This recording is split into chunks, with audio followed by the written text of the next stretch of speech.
Hola a todos. El día 14 de diciembre recordamos muy especialmente a San Juan de la Cruz.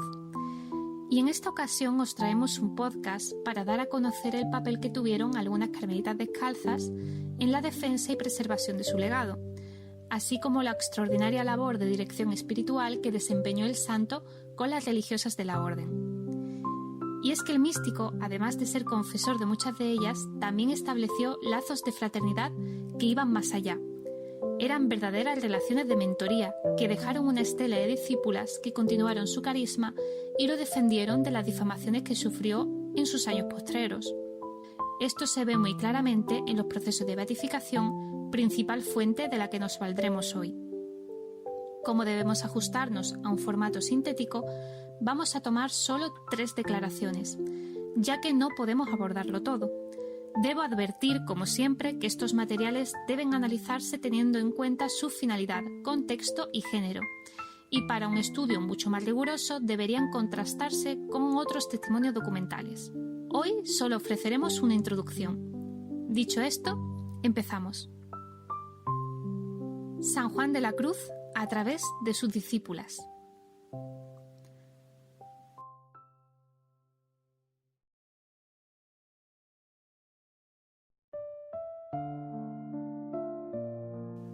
Tal y como dijo Silverio de Santa Teresa en su introducción a la edición de los procesos de beatificación, cada uno de los que trataron al santo fue a la vez archivo y panegirista elocuente de sus acciones. No nos dejó una autobiografía, pero sí hemos podido conocer los detalles de su vida gracias a esos archivos vivientes que fueron sus conocidos, amigos y discípulos. Muy especialmente debemos hablar de ellas, sus discípulas, que atesoraron en la memoria los matices de su carácter, el recuerdo de su delicado trato y sus pensamientos más íntimos, que solo expresaba a las personas de su máxima confianza.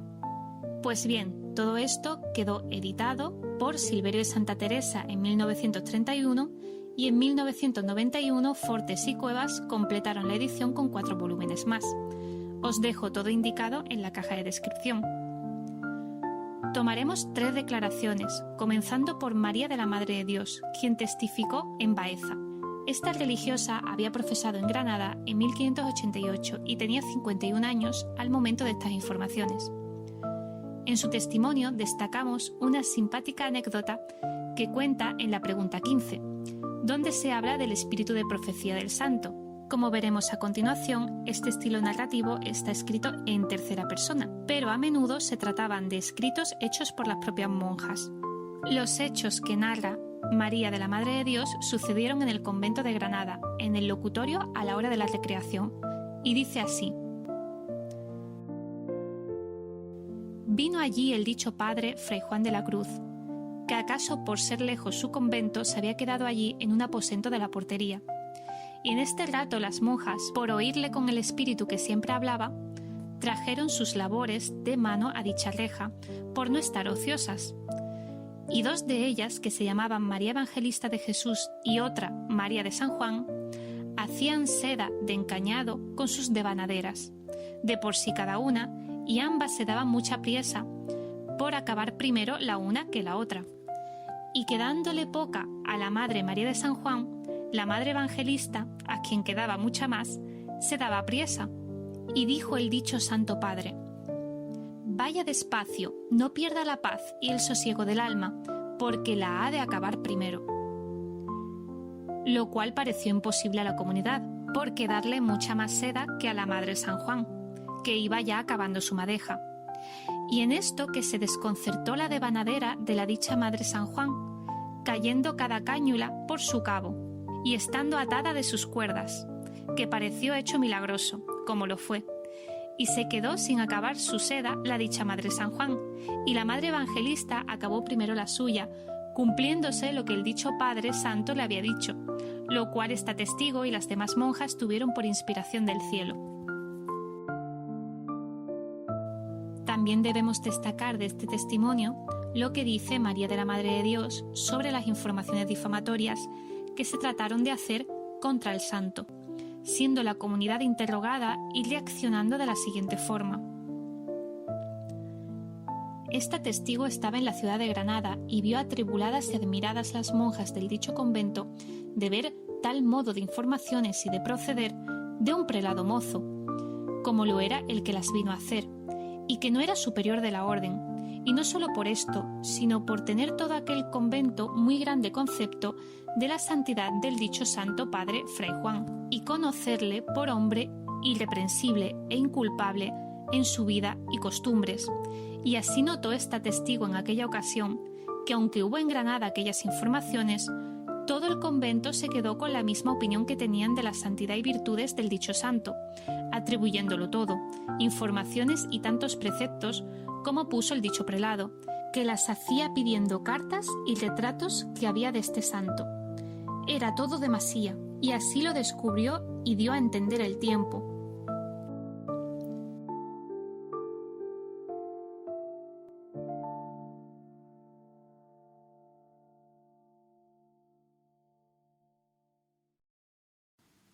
Estas indagaciones difamatorias las llevó a cabo el padre Diego Evangelista, y el resto de testimonios de las monjas que estuvieron en Granada coinciden en cómo fueron interrogadas sobre las culpas que nunca habían visto cometer al fraile, y que eran, además, muy humillantes, como acusarlo de tratar indecorosamente a las religiosas.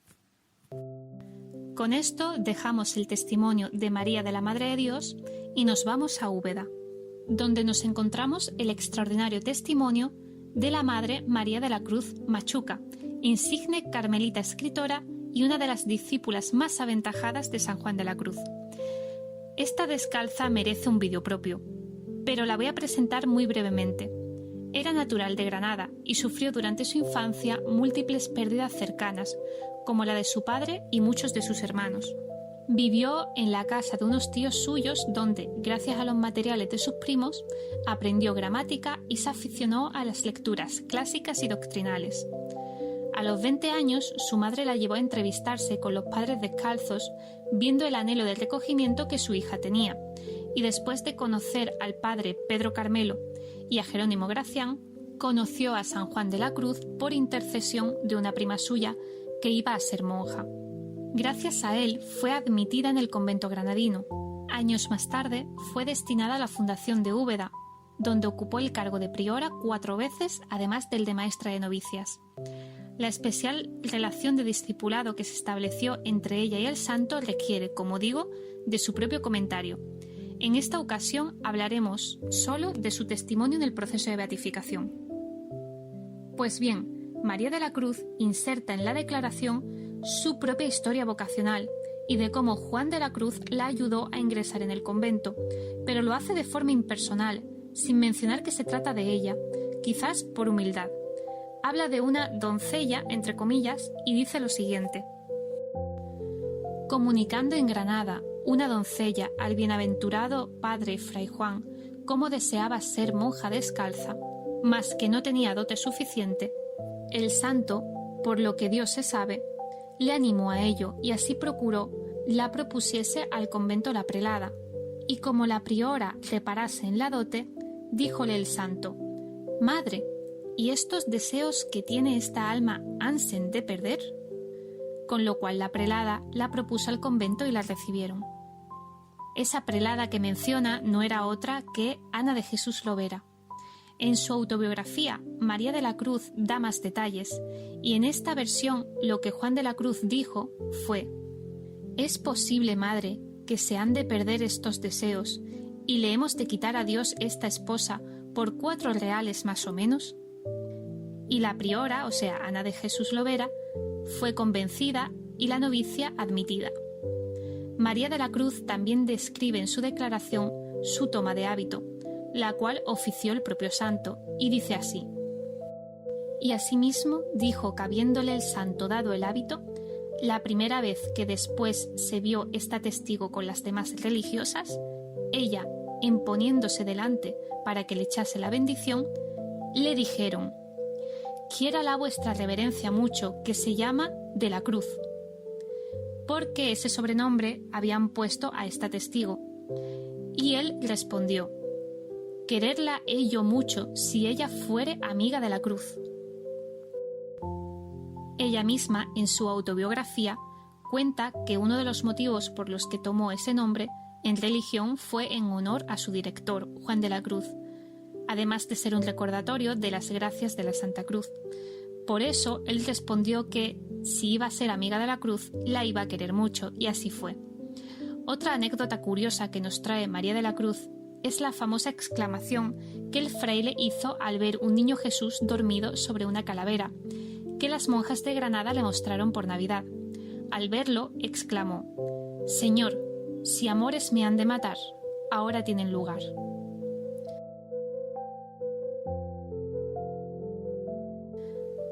Sobre las difamaciones que sufrió el santo en sus últimos años, María de la Cruz recuerda lo siguiente: «Estando en este convento el padre Fray Gabriel de Cristo, provincial de esta provincia, hablando con las religiosas de esta casa sobre las cosas de mucha perfección y del bienaventurado padre Fray Juan y de su santidad, les dijo que aunque hubiese muchas cosas en él por las cuales pudiese ser tenido por santo, mas que para él la que más le hacía tenerle por santo era no querer oír a persona nunca que le dijese que se hacía mal con él o que le perseguían, diciéndoles no dijese tal cosa, porque con él se hacía mejor que él merecía, en que mostraba su gran pecho y tolerancia en los trabajos, y aborrecía mucho que se dijese mal de nadie delante de él, y esta desnudez les enseñaba a las que le trataban, diciendo que para subir a la perfección de Dios se habían de poner en nada, no buscando nada, ni aun los gustos que en la oración suelen dar Dios y otros regalos que parecen buenos, nada, solo puramente Dios». En este fragmento tenemos un testimonio privilegiado de cómo vivió personalmente Juan de la Cruz esta persecución, que aunque él no le gustase llamarla así, pues es lo que fue una persecución. Y lo último que vamos a destacar de esta declaración es uno de los detalles finales, donde la religiosa habla de las obras del santo. En este fragmento que vamos a leer se revela el papel que tuvieron los archivos conventuales y las religiosas en la difusión temprana de los manuscritos y las copias de las obras de Juan de la Cruz. Dice así: «A esta testigo han venido personas graves y doctas a pedirle estos libros para sacar traslados de ellos, y en esto ha visto la grande estima que tienen de ellos y de su autor, y entre ellos fue uno el padre Juan de Vicuña, de la Compañía de Jesús, el cual, de más de buscar los libros, le quiso hablar a esta testigo, solo por saber había comunicado y visto al dicho Padre Santo, Fray Juan de la Cruz, de quien tenía estima como de un santo, y otro sacerdote llamado el maestro Bernardo Alonso, los estimó y trasladó uno que tenía esta testigo, y un hombre del convento de la Santísima Trinidad llamado Fray Simón, que era descalzo, vino en busca de estos libros, que por tener alguno andaba a buscar otro que le faltaba, con gran afecto y deseo de él». En este fragmento podemos ver la importancia que tuvieron las religiosas, especialmente las prioras, en la difusión de los manuscritos y copias, y también cómo se convirtieron en testigos vivos de la memoria de Juan de la Cruz. En este punto voy a hacer una pequeña digresión que creo que es de interés para los investigadores, sobre el papel de las religiosas en la conservación, difusión y edición de los escritos del santo.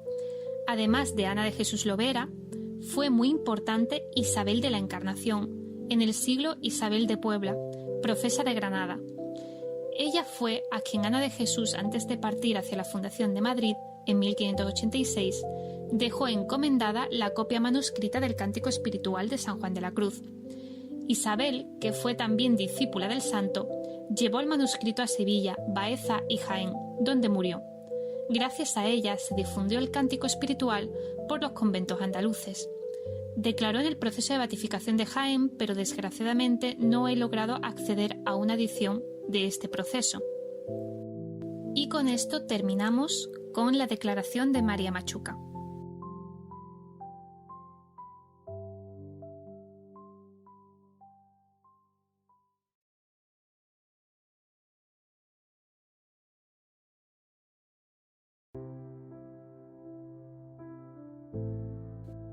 llegamos a la última declaración de la cual hablaremos hoy, que es la de Francisca de la Madre de Dios, otra carmelita escritora que profesó en Beas en 1578.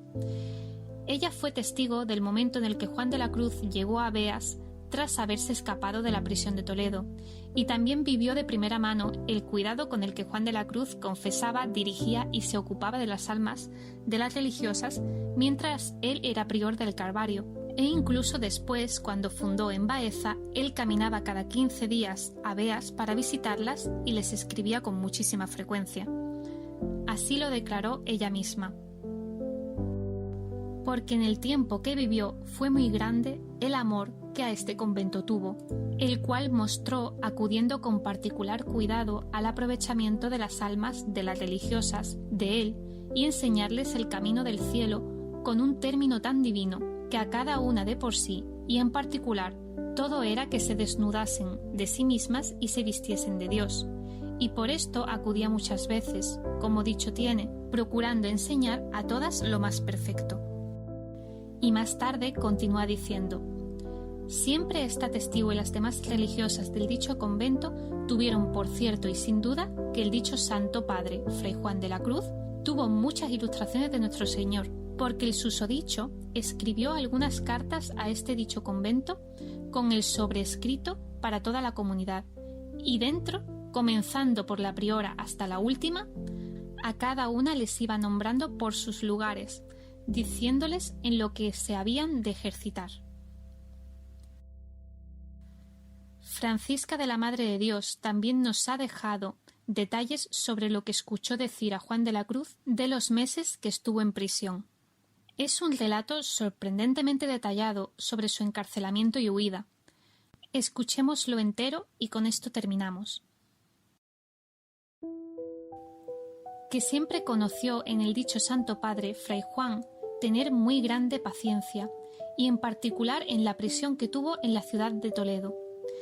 al cual, estando en este convento, le oyó esta testigo decir cómo le habían prendido y metido en una cárcel muy estrecha y tan oscura que no tenía sino una luz muy alta y pequeña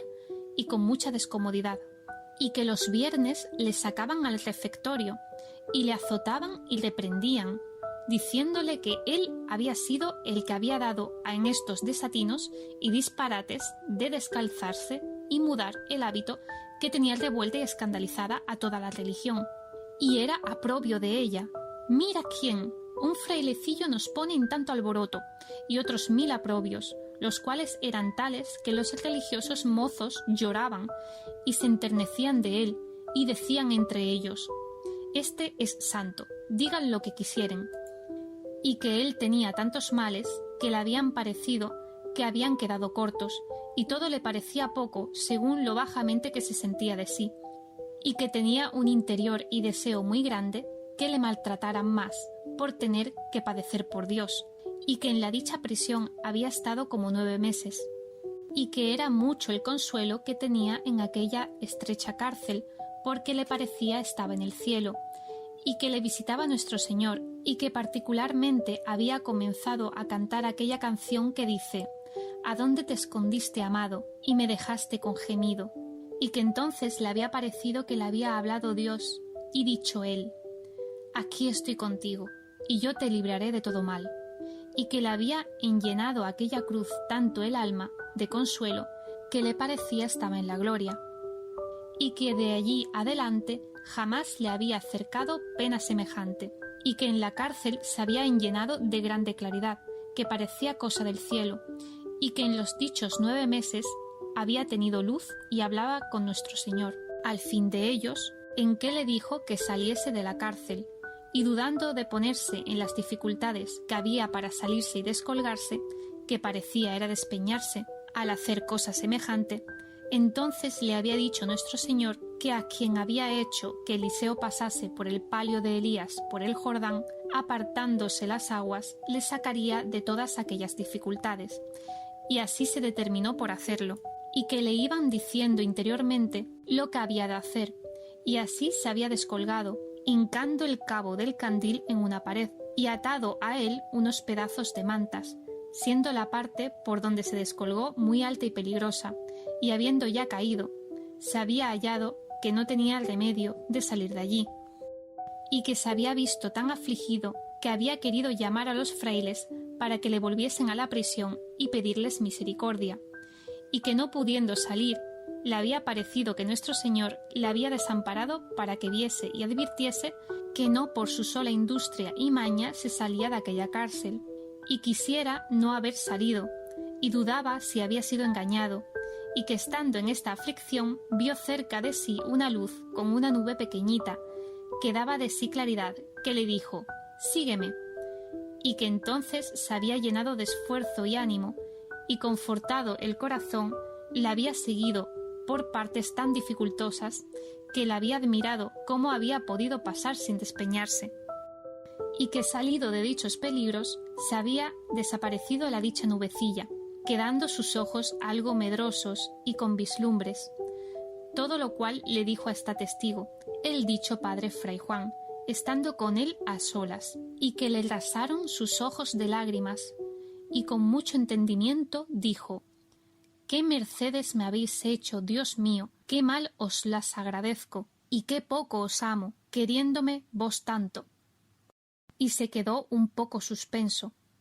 todo lo cual le dijo y contó mediante que esta testigo se lo rogó y preguntó, por lo mucho amor que le tenía a sus palabras y obras. Y así termina Francisca de la Madre de Dios su relato. Si no fuese por ella, no habríamos sabido cómo vivió Juan de la Cruz su encarcelamiento